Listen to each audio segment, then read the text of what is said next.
Off the back of my how I would spend 75 pounds in London video, we are moving on up, and now we're doing a budget of 150 pounds for exploring London for the day. So basically this is just one way that I might explore London if I had that budget of money in my pocket. The day that I wanted to film was a really lovely, beautiful day. So I decided to have breakfast outside al fresco. So I stopped at a place called Friends of Ours Cafe. It's in Hoxton, and it's an Australian kind of brunchy cafe that does brunchy food and coffee. I had this panna cotta fruit and granola bowl that was fully vegan, and I also had a decaf iced coffee with almond milk, and the total for that came to £14.40. Then I hopped on the overground at Hoxton Station and headed to an area called Peckham, and that ride was £2.50. First, let me tell you a little bit about this area, Peckham. It was a pretty affluent area up until the 1970s, when there was a high level of unemployment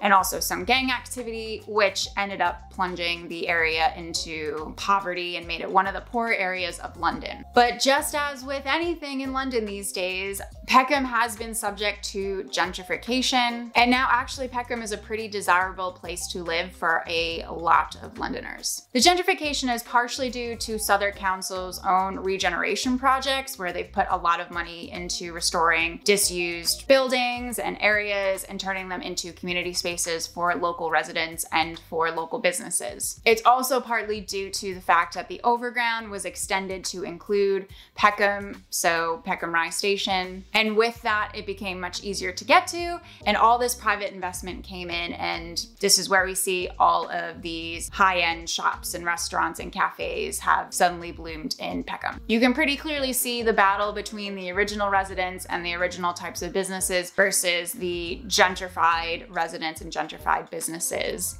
So we make sure that we support both.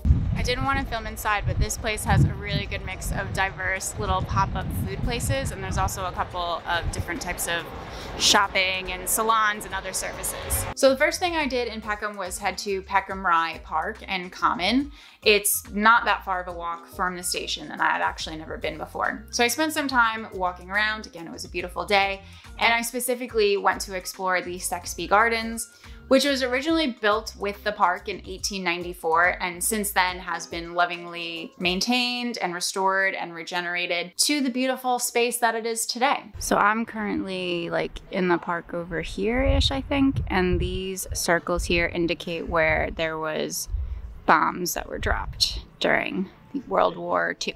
As with all parks in London, it is completely free for anybody to visit, so this cost £0. So if you can see these like plant-like street lamps here, these were designed by this guy, Andrew Logan. He was an artist that had a studio in Bermondsey. There's one there too. And it was through the council, they commissioned like a bunch of local artists and designers and big people from the area to like just create furniture and things like lampposts. Here's one as well. And these remain from the 90s. Then I had a guest join me for lunch. Some of you will recognize Taylor from quite a few other videos that she's been in on the channel. Hey, Taylor. Hey, did you miss me? We went to a place called Cafe Om, which is a Vietnamese restaurant with really cute decor that did in fact remind me of my time in Vietnam. We both had a very refreshing gin cocktail called Fresh Off the Boat and banh mi sandwiches, and my total ended up coming to £15 with service. Taylor and I then parted ways, and I hopped on the bus to get to Brixton, and that was £1.55. Now, full disclosure, I was supposed to film this whole thing in one day, but due to weather and a few other things, I wasn't able to do that. And because I ended up having to film on Monday, a lot of the stuff that I wanted to show you in Peckham ended up being closed. So let me give you a couple of recommendations for when you go to Peckham. There are a couple of great rooftop bars. Frank's Cafe is the most famous one. It's like a London institution, basically. It's at the top of a disused car park. It's massive, it's affordable, and it has really good views of the London skyline. There's also the Bussey Rooftop Bar, which is at the top of the Bussey building. I've featured this rooftop bar before in my rooftop bars to visit in London video. And there's the Prince of Peckham, which is a pub in the area that obviously does drinks, but they also serve food that is Caribbean inspired. And this is a Black-owned pub, so definitely check it out. Okay, so So I headed to Brixton, and you guys have heard me talk about Brixton before. It has a similar story to Peckham in which it's going through a major gentrification problem. This area has a huge Afro-Caribbean influence, and that's because a huge amount of people who came over during the Windrush era ended up settling in Brixton. And despite gentrification, you can still see that influence around the area today. When I got to Brixton, I went to the Black Cultural Archives. This is a building that's pretty new. It houses archives about Black history and culture in London and the rest of the UK. They also put on exhibitions for you to see, and it's completely free to visit. But as with anything that's free, especially something like this, and that would have been severely affected by COVID, we always make sure that we do some kind of donation. So I made a donation of £10 during my visit.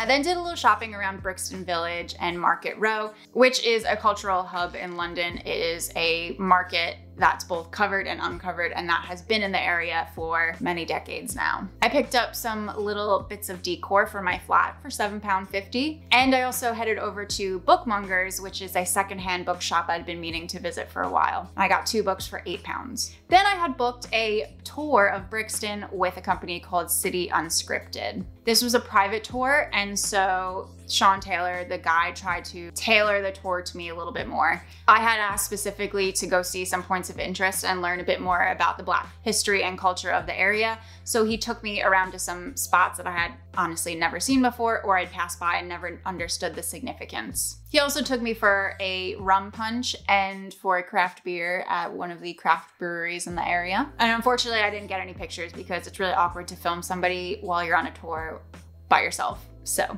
this tour is £55 for just me, but because they're private tours, the more people you have on it, the lower that the per price cost ends up being. And with just about £15 left to spend for the day, I went back to Brixton Village and I went to Eat of Eden, which is a vegan restaurant that's inspired by Caribbean and European recipes. The food's really good here. It's quite filling. They give you a lot of food. It's good value, and it's a very chilled, relaxed atmosphere. And then I hopped on the tube and I traveled back home, and that journey was £2.50. So the grand total of the day was this. Well, even though my day of filming was a little bit messy, I hope you pull some inspiration from this video of what your money will get you in London, and also some interesting and cool areas to visit and things to do while you're here. So make sure you watch the video with the £75 budget by clicking the box that's popping up over here, and I'll see you in the next video about London.